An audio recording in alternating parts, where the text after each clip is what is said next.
நான் போயிருந்தா முதல்ல தான் வச்சிருப்பேன். இப்போ நான் சொல்றேன்னா ஓட்ட முடியாது, என்ன பண்ணுவேன்னு கேட்டு. அட பாவீங்களா, காலையிலேருந்து அருண் தான் தேவையில்லாம தப்பா சண்டை போட்டுக்கிட்டு இருக்கான் அப்படின்னு சொல்லி பார்த்தா டே 24/7 பார்த்ததுக்கு அப்புறமா தான் தெரியுது எல்லாமே முத்து தான் தப்பா போயிட்டு இருக்கான்ட்டு. இந்த டாஸ்க் ஆரம்பிச்சப்பவே நான் போயிருந்தா எம்ப்ளாயாக போயிருந்தேன்னு வச்சுக்கேன் ஓட்ட முடியாது என்ன பண்ணுவேன் அப்படின்னு தான் கேட்பேன்ட்டு அவரே சொல்லியிருக்காரு. அவர் வாயால் நீங்களே கேட்டுக்கோங்க. ஆனால் இப்போ வெளியே போயிட்டு என்னெல்லாம் பேசிகிட்டு இருக்கான் தெரியுமா, எல்லாருமே வந்துட்டு ஓட்ட விடணும், வேலை வாங்கிக்கணும், அவங்கள ரிபலாக வந்துட்டு ஃபார்ம் ஆக விடக்கூடாது, அதனால் ஹம்பலாக தான் பேசணும் அப்படின்லாம் பேசிட்டு வெளியே வந்து கோவமாக கத்துறதே முத்து தான். அது கூட பரவாயில்ல, யூனியன் லீடர்ஸை யூனியன் தாண்டா முதல்ல வந்துட்டு தேர்ந்தெடுப்பாங்க, உள்ளே இருக்க எம்ப்ளாயீஸ் தான் வந்துட்டு எம்ப்ளாயி ஒர்க் யூனியன் லீடர் தேர்ந்தெடுப்பாங்க.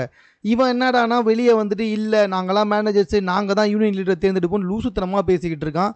எல்லாமே முத்து மேலே தான் தப்பாக இருக்குது. காலையில் வந்துட்டு யூனியன் லீடரை நான் தான் தேர்ந்தெடுப்பேன்னு முத்து சண்டை போட்டிருக்கான். அதுக்கு தான் அருண் வந்துட்டு இல்லை யூனியன் லீடரை யூனியன் தான் தேர்ந்தெடுக்கணும் அப்படின்னு சொல்லியிருக்காரு. அருண் மேலே தான் கரெக்டாக இருக்குது. அதுக்கப்புறம் இந்த 3வது ப்ரோமோல கூட பார்த்தீங்கன்னா பாத்ரூம் போயிட்டு வர வரைக்கும் வெயிட் பண்ண மாட்டியாடா, அதுக்குள்ளே இந்த இடத்துல வந்துட்டு ரூல்ஸ் நடந்தே ஆகணும் அப்படின்னு சொல்லி சண்டை போடுறான். யூனியன் லீடர் இல்லாமல் ஒரே ஆள் எல்லாருமே ஒன்றா சேர்ந்தா நாங்கள் மீட்டிங் வருவோம்னு சொன்ன எம்ப்ளாயியை வந்துட்டு எதிர்த்து பேசிக்கிட்டு இருக்கான். எல்லாமே முத்து மேலே தான் தப்பாக இருக்குது. ஆனால் காலையிலேருந்து பார்த்தீங்கன்னா நம்ம எல்லாம் அருணை பேசிக்கிட்டு இருக்கோம். கொஞ்சம் 24/7 பார்த்துட்டு அதுக்கப்புறமா பேசியிருக்கலாம். பட் எதுவுமே தெரியாமல் நமக்கு முத்துக்கு ஃபயர் விட்டுட்டு உட்காந்துக்கிட்டு இருக்கோம். ஒருத்தரை நல்லா பேசுகிறான் அப்படின்ற ஒரே காரணத்துக்காக ஃபயர் விடாதீங்க டாடி, கொஞ்சம் அவனோட அட்டிடியூடும் பாருங்கள். அதுக்குன்னு ஒரே அடியான அருணுக்கு சப்போர்ட் பண்ண சொல்ல அவரும் கிட்டத்தட்ட ஒரு டம்முக்கிட்ட பார்த்தான், பின்னாடி போய் பேசுறது தான். அட் த சேம் டைம் முத்து ஒன்றும் பர்ஃபெக்ட்லாம் கிடையாது.